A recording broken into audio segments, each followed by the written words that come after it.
All righty. Hello there, everybody. How are we doing? Welcome. All right.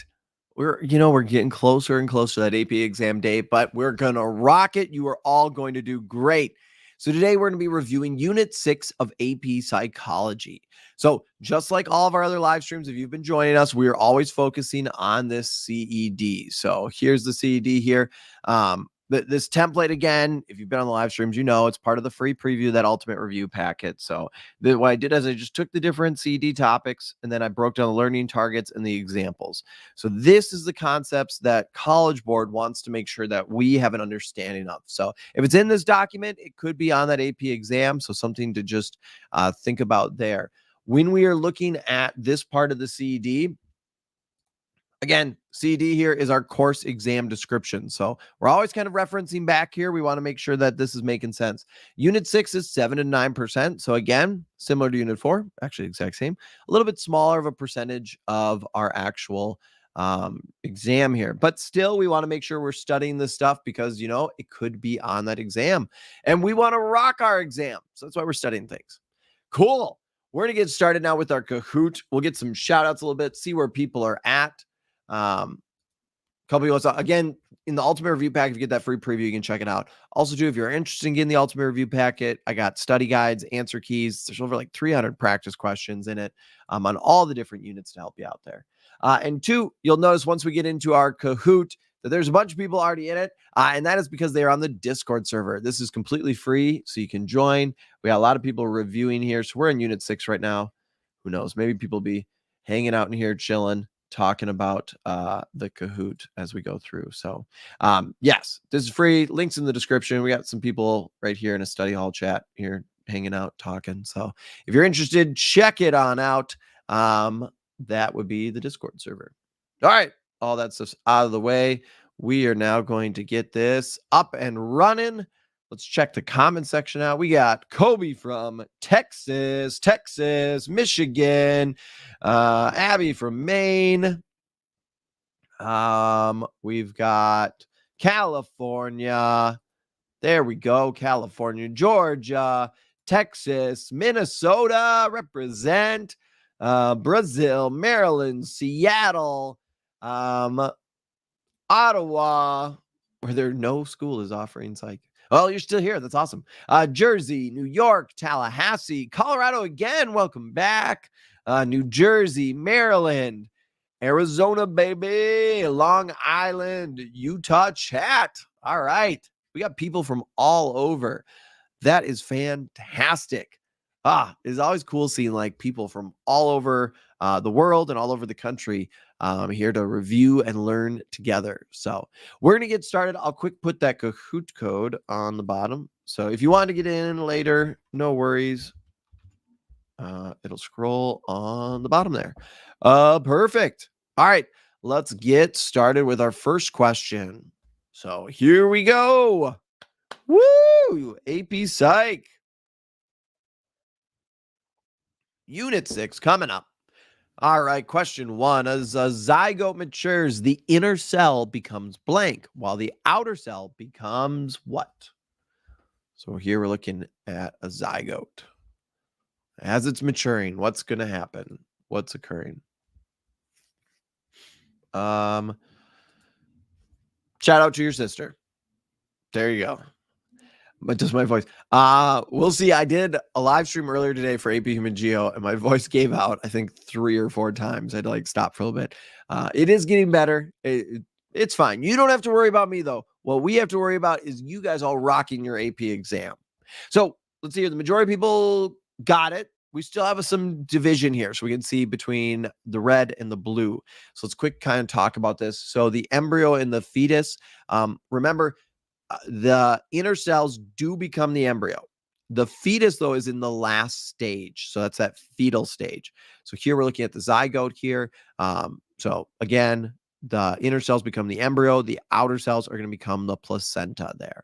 Then the other one, the placenta embryo, that one was just flipped. And the sex organs and then the epidermis, that happens more in the embryonic or that fetal stage there. All right.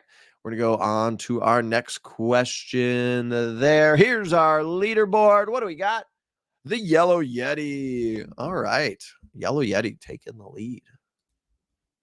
Question 2 coming up. What stage does the heart begin to beat and organs begin to form? So what do we have?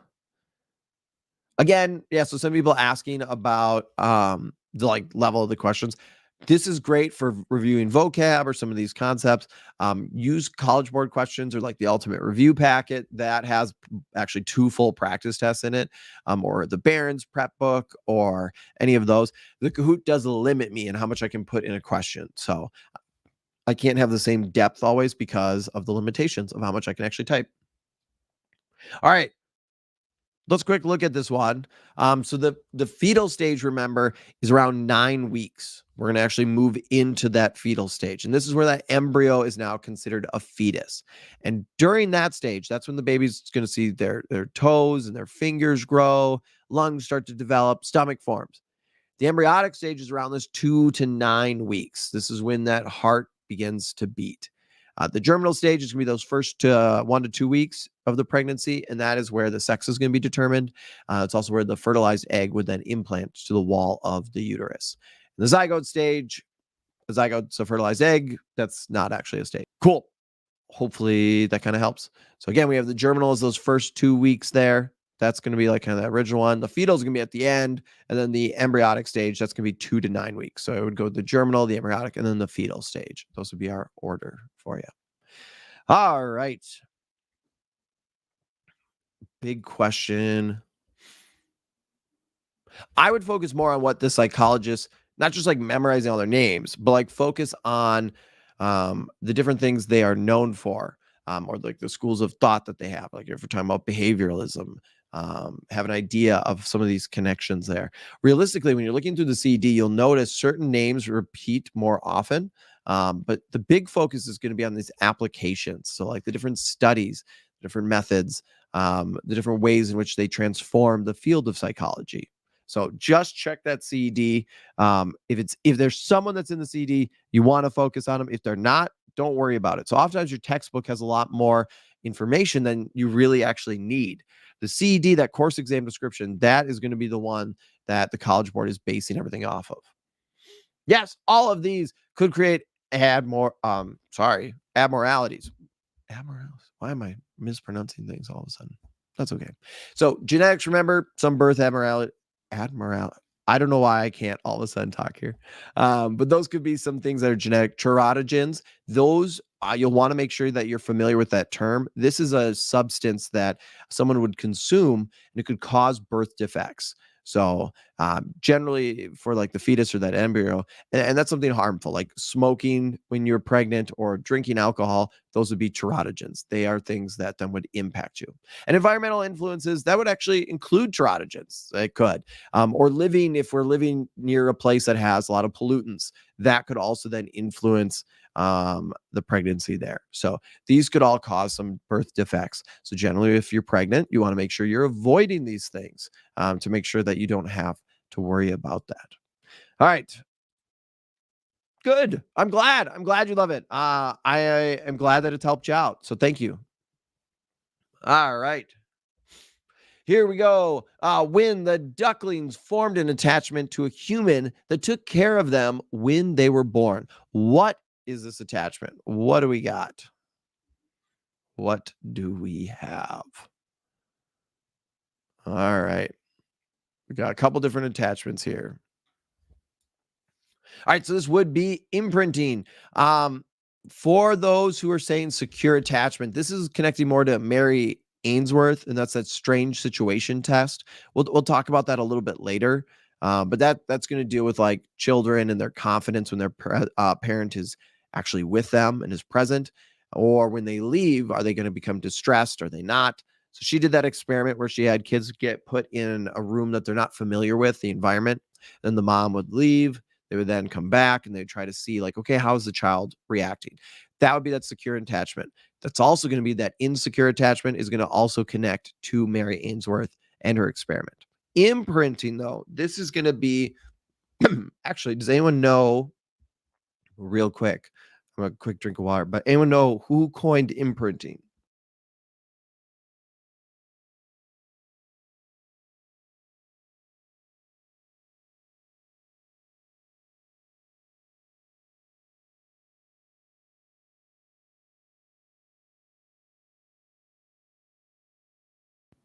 Okay, I'm back. My voice just gave out. All right, it is yes. Yes. Excellent, excellent, excellent. Yeah. Yes. The Conrad Lads, this would be the one who coined imprinting. Again, imprinting is going to be when an animal is going to create this really strong attachment. Generally, it's going to happen during those early years of their life. And it's this learning process that's very critical for a lot of animals. So that's just the term, the vocab term that connects there. This is specific with animals there. All the other ones, too, were connecting to that Mary Ainsworth and that strange situation test. All right, next question coming up. What do we got?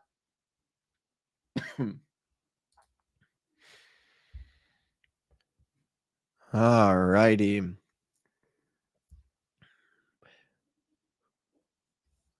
Here we go. 7 seconds left.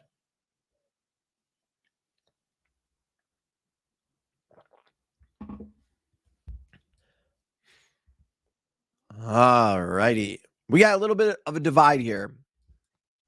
So when we're looking at this, remember a secure attachment. This is going to be when a child is very confident. Their parents there, they feel good. When their parent leaves, they'll get distressed a little bit, but not that much. And generally, once their parents come back, they go back to like kind of normal behavior pretty quick. This resistant or ambivalent attachment. This would be a form of an insecure attachment. So I maybe should have worded this question differently, but resistant, this is technically a form. This is just a little bit more specific. Here's where like that infant is going to have actually kind of a mix of these positive and negative responses towards the parent. The insecure attachment, if we're focusing on that, is just really focused on, for the insecure one, on the child kind of failing to actually display confidence at all when the parent's there. And even sometimes distress. When the parent leaves, then what's going to happen is generally they're going to completely kind of avoid. They're going to be very upset. They're not going to be happy with their parent leaving. When they return, then they might kind of disengage a little bit. Excuse me. Sorry, I'm trying to like talk and think at the same time as my voice. We're getting there. I think it'll be a lot easier when I'm not doing AP Hug and like today I'm doing 3 live streams. Tomorrow's 3 live streams. That'll help out. Okay. We're going to go to the next one there. If you do have questions, let me know because I realized my voice kind of gave out and then that got a little murky there. Bro, please go to the doctor. No, it is fine. I don't need to go to the doctor. It is okay. It's literally just because I talk now all day. So going from school and coming back and then doing hours of the talking. So that's all it is. Not a big deal. It probably sounds worse on the mic than it actually is.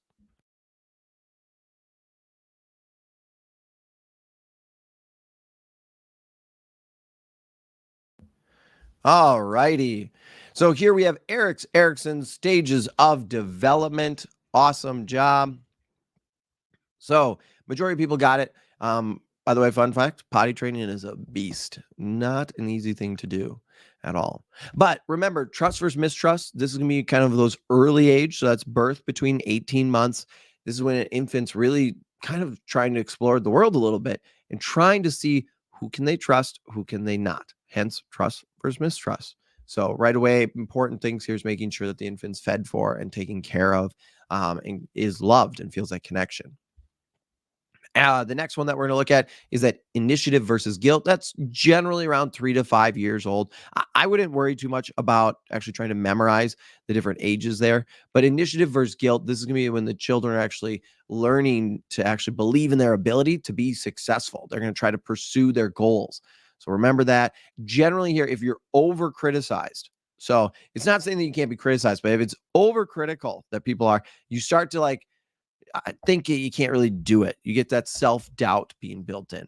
Autonomy versus shame and doubt. This would be right here. This is, again, that kind of 1.5 years, 1 year to 3. And then here's where children really are starting to become more self-reliant. They're building their self-confidence. They're figuring things out kind of at their own pace. Again, if they're over-criticized here and stuff or micromanaged, then they might start to see like, well, maybe I can't do it. And they start to doubt their ability to control themselves. And industry versus inferiority is around that kind of middle school age. This is when children are going to be productive. They're going to try to continue to try and figure out themselves, and they're going to try and be more autonomous, where they're going and able to do things on their own. You do want to kind of have an idea of these different stages. They could come up on there in different situations. I wouldn't worry too much about memorizing the exact like age ranges. If that helps actually for remembering like the order of when they happen, by all means you can. The one nice thing about the order is you can't remember it since it develops with as individuals get older. You can kind of them almost break down what might be happening there just based on the age. So that could be something that could help you out in remembering things. All righty. Here we go. Next question coming up.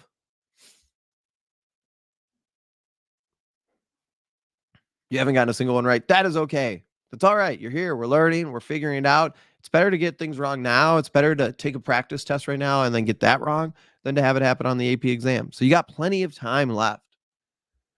All right, parents who have set expectations that they reinforce and discuss the reasoning with their children are what? We're looking here at parenting styles. What do we got? And it is authoritative. Yes. Awesome. Great job. Majority of people got it. So we'll go on to the next one. Remember, authoritarian, this is going to be when parents are really strict, and you got to follow everything without any actual like conversation happening. So that was the second best one there. What parenting style do I use? I would definitely be more of the like we have set boundaries and rules, but we also like explain it and provide the rationale. All righty. So next question here coming up. I'll make it full screen so it's easier to see. When a child begins to see the world from others' perspectives, they go through development called what? What are we talking here? Yes, it is the theory of the mind. Yeah, good job. Majority of people got it. When we're looking at this, remember, this is this cognitive development. It happens around age 4. This is what children finally are starting to like understand, like, oh, these thoughts, these interactions, my perspectives on others, like we're starting to see these bigger pictures happen. This is all connecting kind of into Piaget's cognitive stages of development. So if you're looking at kind of where these are coming from, the other answers and stuff, sensory motor stage, remember that's going to be when children are gaining access to their hands. They can actually start to learn that, oh, if I do this, I can make something happen. We also now are getting object permanence. So if we can't see something, we realize it's still there. That perceptual stage. So remember, this is when children are really focusing on language, but they're going to struggle with things like conservation. Anyone know what conservation is? If you put it down in the chat, I'll try to pin it. What do we got? Concentration. What do we thought? And the egocentrism is the opposite of this actual answer. This is where children really cannot see any other perspectives. They only see their own point of view. So conservation, what could be an example? Yeah. Essentially, things are staying the same amount. So like when you're coming to the stage, what we're talking about here with concentration, yeah, the change in volumes, change in shape. Yep. Awesome. Great job, everybody. So conservation is the idea of the properties, volume and mass. A lot of you said it, that even though we like move it from one container to another. So if I take water, I pour it into a different cup, that volume, that is the same. Remember reversibility too. That's another thing that you might see. This would be like an individual could actually take a sequence of events and then reverse it. So they would realize like, oh, if I add these different things together, if I then subtract it, I'll get the same number. So that reversibility. And these are a little bit harder things for individuals to get. So as you get older, it becomes easier and easier. All right. When does a child obtain object permanence? I may have just maybe said this one. Possibly. If you're paying attention. That's one hard thing. I keep like focusing on like just explaining all the answers, even though sometimes it comes up. However, we can see there is some debate still here. So remember, it is the sensory motor stage. This is where object permanence is going to be starting. This is when like children are gaining access to their hands, they're beginning to move, they're learning, they're making things happen. Blue, that pre-operational stage, remember that was the one that was really focused on things of like language, but children are still struggling with concepts like conservation. And we just talked about that. So yeah, click the wrong one. Okay, that's all right. No big deal. All right, let's go on to our leaderboard and our next question coming up. Someone said, thank you for the answer. You're welcome.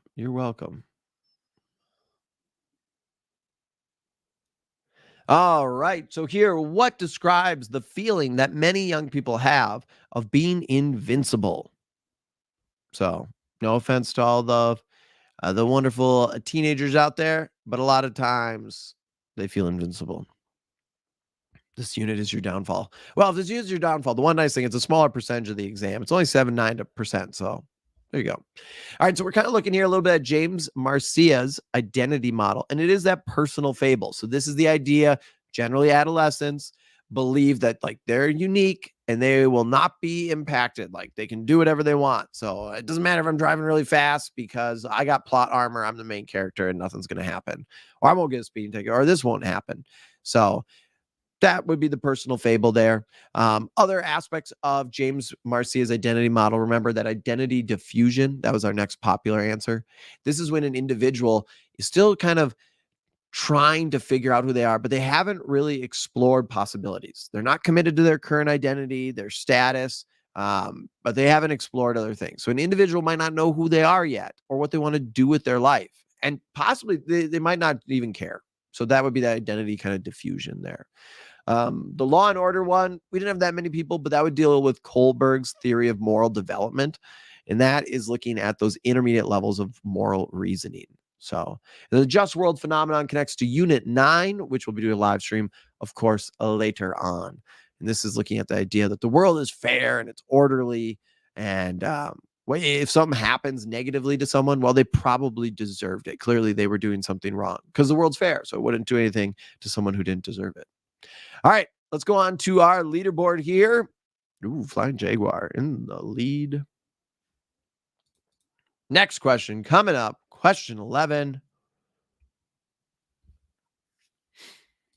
Hey, you might be late, but you didn't miss it. And that's pretty good. You're still here. What do we got? Which stage is when many adults get married and look for a career? What do we got? And it is intimacy versus isolation. That is correct. So here again, we're looking at Erickson's 8 stages of psychosocial development. So identity versus role confusion. Remember, here we're looking at peers. Peer groups are really important. We're trying to figure out who we are. We're going to seek friendships. You're trying to conform oftentimes to those friendships. Generally, this is in like high school, going into kind of college there.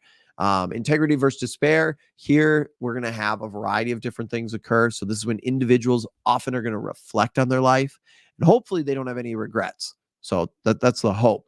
The individual, if they do, they're going to kind of be looking back and they'll be kind of sad. They might actually struggle a little bit more with the concept of death. Now, no one wants to die, but when we reflect on our lives, if you look back, you're like, man, I did it right. I don't have that many big regrets. I'm very happy there. It's easier to accept. And generativity versus stagnation, that is the other one on there. This is when an individual kind of shifts their focus. They're going to start focusing more on guiding that next generation. So trying to figure out maybe it's parenting, mentoring, or other ways of contributing to society. And if they don't have that, they'll feel stuck. Maybe they're like, I'm not doing anything with my life. I need to do some big radical change or something here. So hopefully that helps for that. Yeah. All right. Let's go on to our next question here. Flying Jaguar. All right. Still in the lead. No one has been able to take them down. Helped with AP Hug last year and now AP Psych. Great. I am glad you are back. Welcome back. Welcome back. All right. Having a beard is an example of what? This has been a popular topic on every single stream. What do we got? It's Heimler. Not Heimler. Heimler does have a good beard, though. All righty. And yes, this would be a secondary sex characteristic. So remember, primary sex characteristics are directly involved with reproduction. Secondary is indirectly. So that would be the stuff there. Gender, remember, when you're looking at it, gender is referring to these social, physical, behavioral traits that are considered the normal or the norm for men or women. Socialization is a process in which we're acquiring new skills. It could also be beliefs and values or even behaviors. And so this allows us to function more properly in society as a group. So like when you're at school, you go through socialization. When you're with your family, socialization is this process of kind of learning and acquiring these different skills. All right, let's go on to our next question. Here we go. Question 13. If someone said all women are sweet, all men are aggressive, what concept is this connected to? What do we got? Do. Think you can pass the exam with 4 days of studying? Sure, definitely. Depends how you use your time. You definitely can.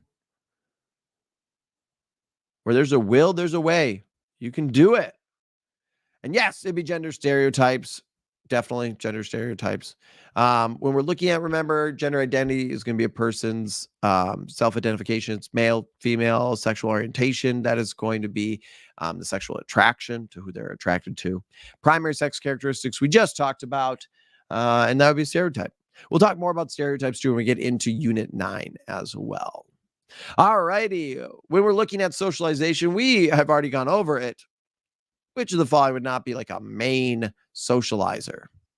Remember, socialization, we're talking about this process of learning to learn different skills or information. What do we got? 1 second left. And it is the government. Yes. So one thing to note and to think of, when we are younger, your family is your really big socializer. They're the ones that are the biggest impact on you. As you continue to get older, eventually then it becomes school, and also the media and your peers. So it kind of transitions a little bit. Family starts off as the main socializer, then it's going to be your school, then it's going to be peers, then it's going to be media. You don't have to remember the order, but it kind of makes sense because like when you're younger, you're really just with your family. So you're learning through them. Eventually you continue to expand your kind of social circles there. And so you keep picking up on more and more information. So yeah, that would be there. Let's go on to our next point here. Question 15 coming up out of 20.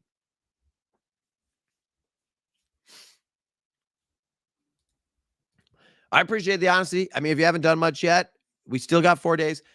If you're using your 4 days wisely, I think you can still definitely pass this test. What you should really do is, if you can, take a practice test, see where you're missing. Or, I mean, find a resource that really works well for you that kind of gives you a good comprehensive review. Don't get bogged down. If you haven't really studied a lot yet and you're worried about time, don't get bogged down in like the really little details. Focus on that course exam description. Watch, I mean, like, for example, I got these unit review videos that summarize the whole kind of unit there. They don't have all the little nitty gritty details, but they got all the big concepts. So you could go watch those, take notes. That's actually the ultimate review packet. It covers all of it. It has practice stuff there. But you still can definitely pass. If you use your time wisely, you definitely can. I definitely believe that. All right, going up here, these would be gender roles. Yep, we've been talking about these for a while. This is towards the end kind of that CD. So majority of people got it. We're going to go on to our next question there. We're on question 16 out of 20. 16 out of 20. All right, we have here, if little Susie loves steak and knows that word, but also calls chicken, beef, and pork steak, what is this an example of? What do we got here? What do we got?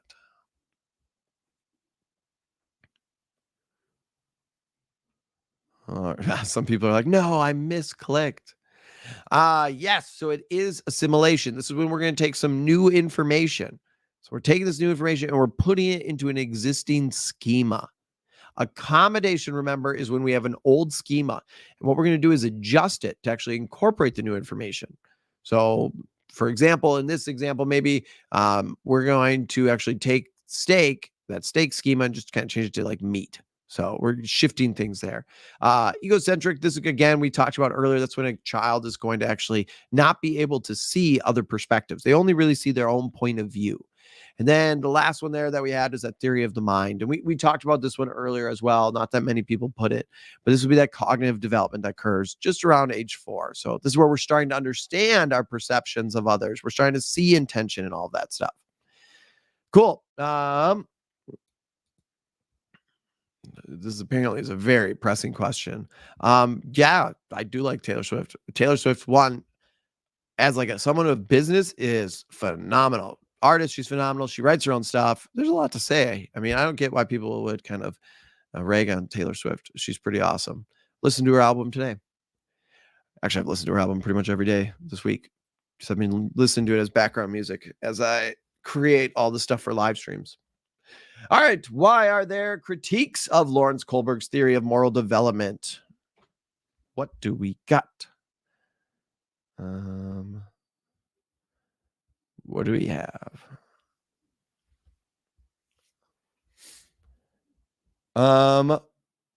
Yes, majority of people did get this. So sweet there. That is good. Let's see here.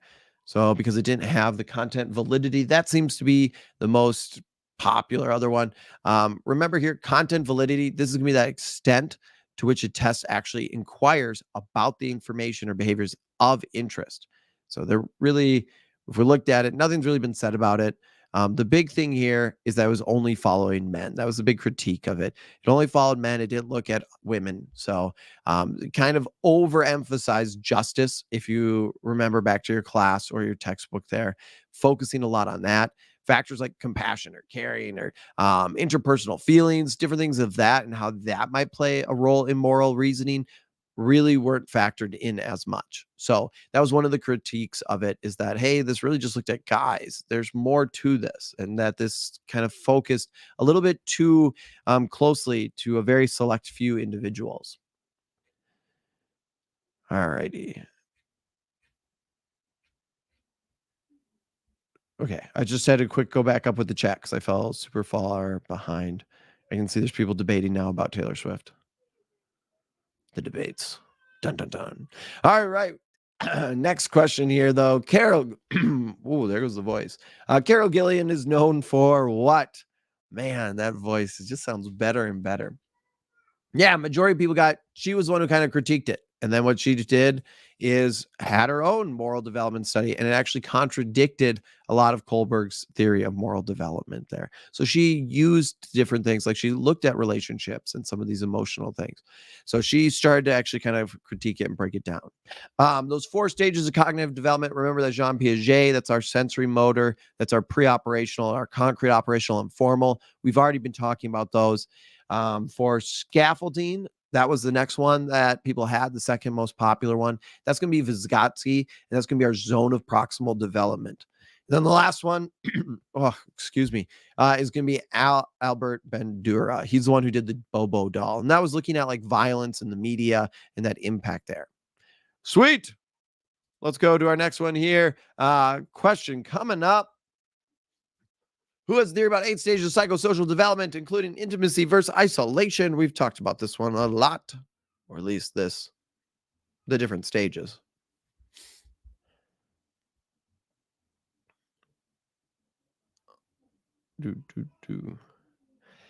All righty, coming back together.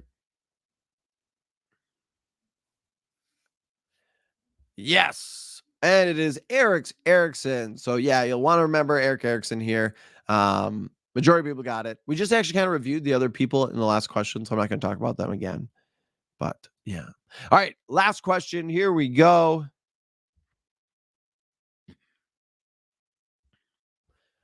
All right, coming up here.